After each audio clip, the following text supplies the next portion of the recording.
Hei bolo-bolo, kalian pagi-pagi itu kalau mau ngepet itu sudah ngopi belum? Kalau mau ngepet itu ngopi dulu. Nanti biar ngepetnya itu sehat. Pikirannya biar makpyung gitu. Biar semangat. Ngopi itu jangan hanya segini dengan gelas segini. Gelasnya segini, ini penuh ya. Itu baru mantep. Ini, ngopi dulu dengan kopi murni tanpa gula, pahit. Boh, jos. Mantap. Jangan lupa tombol subscribe. Tung. Tombol loncengnya ya.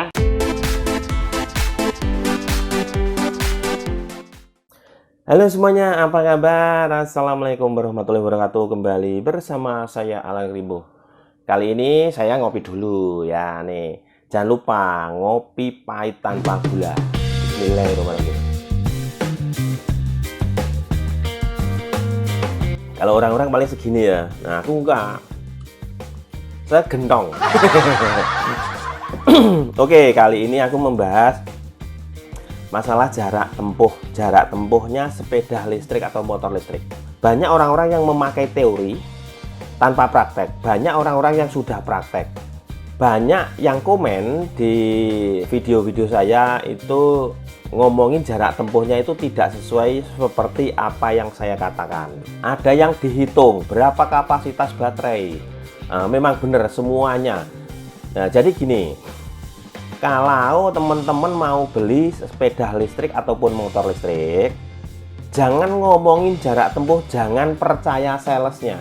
Karena sales itu hanya sesuai spesifikasi yang di kertas. Jadi jarak tempuh misalnya, Bang ini bisa sampai 200 kilo, Bang ini sampai 100 kilo, Bang ini 60 kilo. Nah, itu hanya estimasi. Jadi tidak segitu, itu mungkin ini ya, saya tidak tahu. Mungkin hitung-hitungannya dari pabrik itu ketika dites atau dihitung dipakai komputer atau pakai ramalan seperti kertas ini itu baterai sekian ampere, baterai sekian isinya sekian, kalau dipakai dengan sekian kilometer per jam perjalanannya ini bisa menempuh jarak sekian kilo. Belum tentu. Jadi banyak yang menghitung seperti itu belum tentu juga. Karena apa? Kalau menurut saya, selama saya memakai kendaraan listrik, yang menentukan jarak tempuh adalah kondisi jalan, saat jalan, dan beban. Pertama, kondisi jalan. Itu banyak tanjakan apa enggak? Kedua, pas jalan, siang atau malam. Terus bebannya banyak apa enggak? Nah, mungkin jarak tempuh yang ditulis di spesifikasi itu hanya dites langsung kayak pakai komputer, digas terus saya putar gitu loh. Nanti jaraknya berapa kilo seperti itu. Itu kalau menurut saya. Kalau saya salah ya saya mohon maaf. Tapi selama saya pemakaian dengan jarak tempuh yang katanya 60 km, ketika saya pakai dengan muatan itu hanya 40 km. Itu jalan rata loh ya. Jadi jalannya itu enggak banyak tanjakan.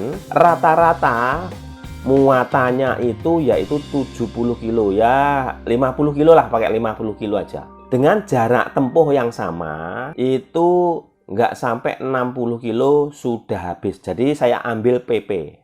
Tapi saat saya tidak membawa beban itu bisa mencapai seperti itu. Dan itu juga ditentukan dengan penggunaan speed. Speednya dipakai berapa? Dipakai 1, 2, atau 3. Kalau banyak yang pakai 3 itu boros. Nggak sampai juga.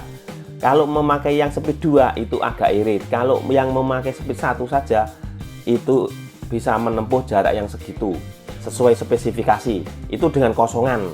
Kalau dengan isi beban ya enggak ya. Itu. Jadi kan banyak yang wah, estimasi jarak sekian itu coba dihitung.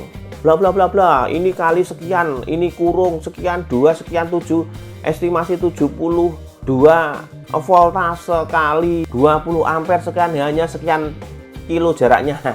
Itu hanya teori ya, hanya teori. Saya memakai kendaraan listrik itu sudah ada 4 tahun, 5 tahunan lah. Itu ya seperti itu, beban. Jadi kalau saya jalan malam hari tanpa beban itu aja sudah beda jarak tempuhnya. Kalau saya jalan siang hari tanpa beban itu juga beda jarak tempuhnya. Kalau pakai beban juga jarak tempuhnya juga beda. Terus kemana saya jalan?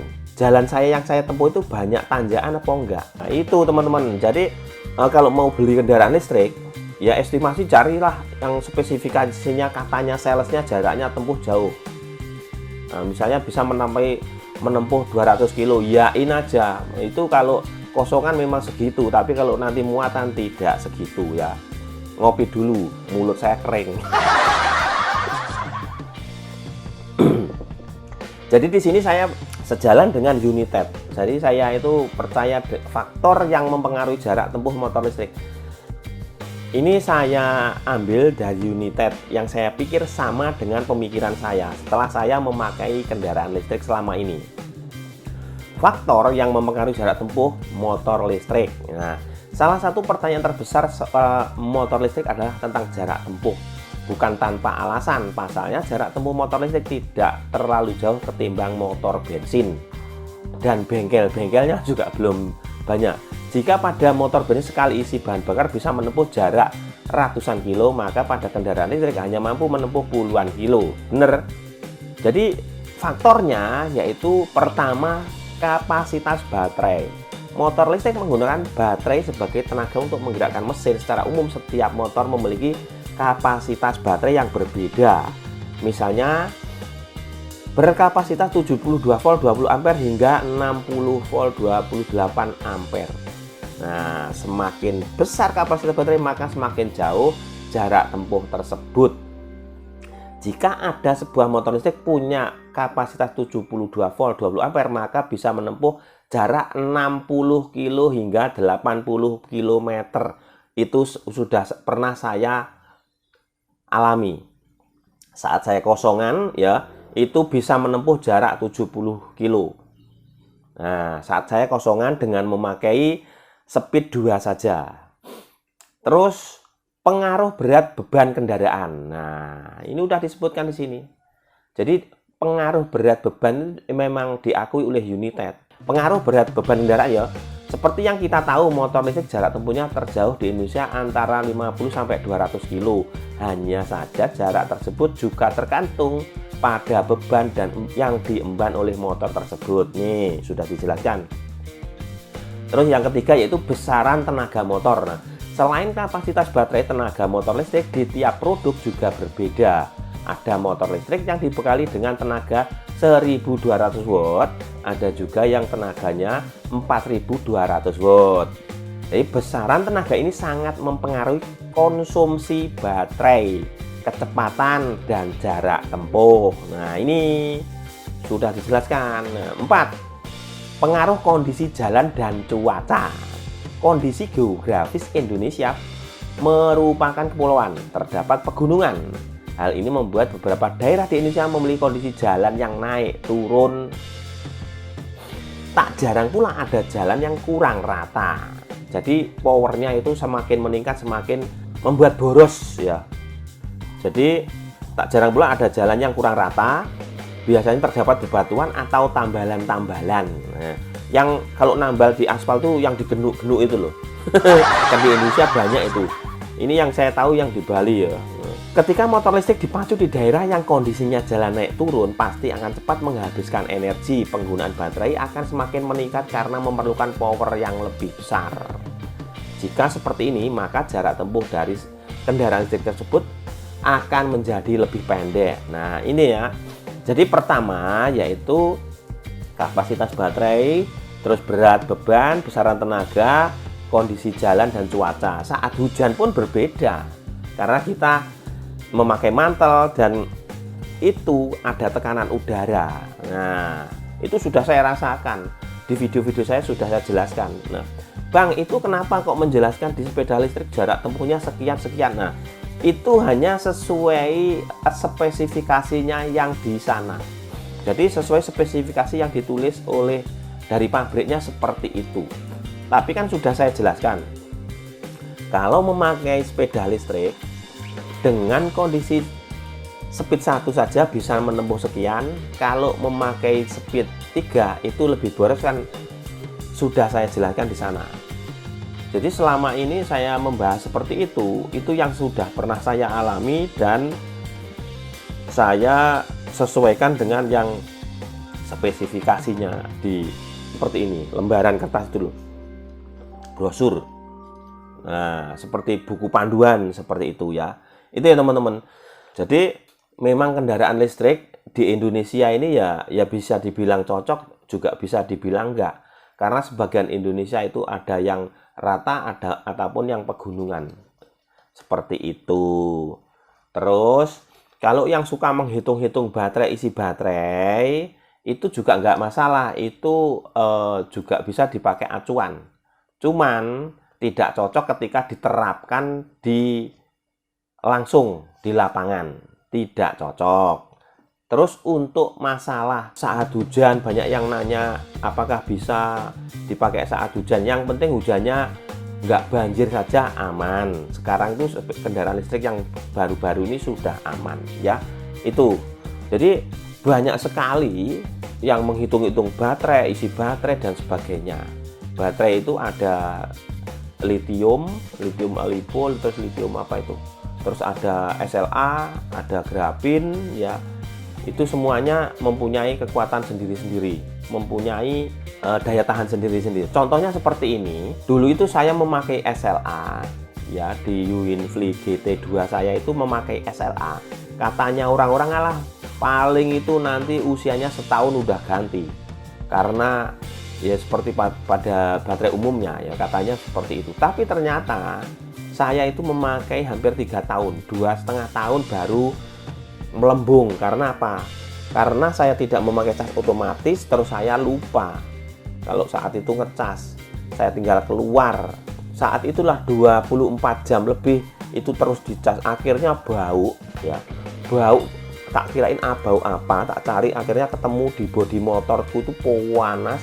Di situ sumber baunya. Ternyata baterainya udah langsung seperti ini. Jadi dia keluar busa. Dari sambungannya baterai itu keluar busa umum lah, mendidih ya, seperti itu.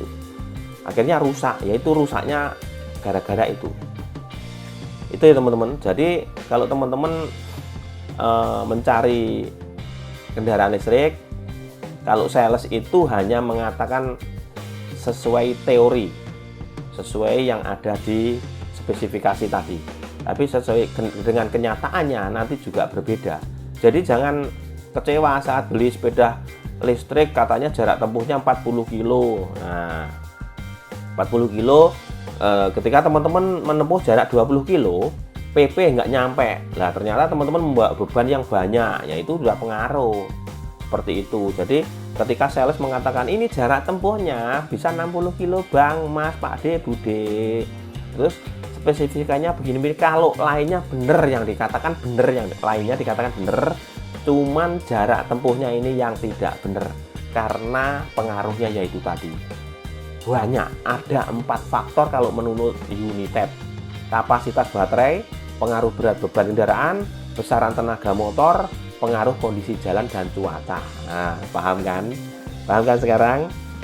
Jadi jangan salahkan saat saya review ya tentang ini jarak tempuhnya sekian terus kalian menghitung itu yang saya baca hanya sesuai spesifikasi.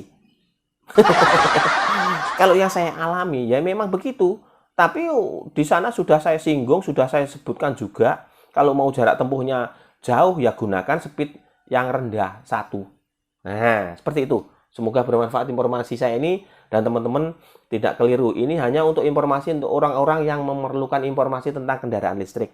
Oke.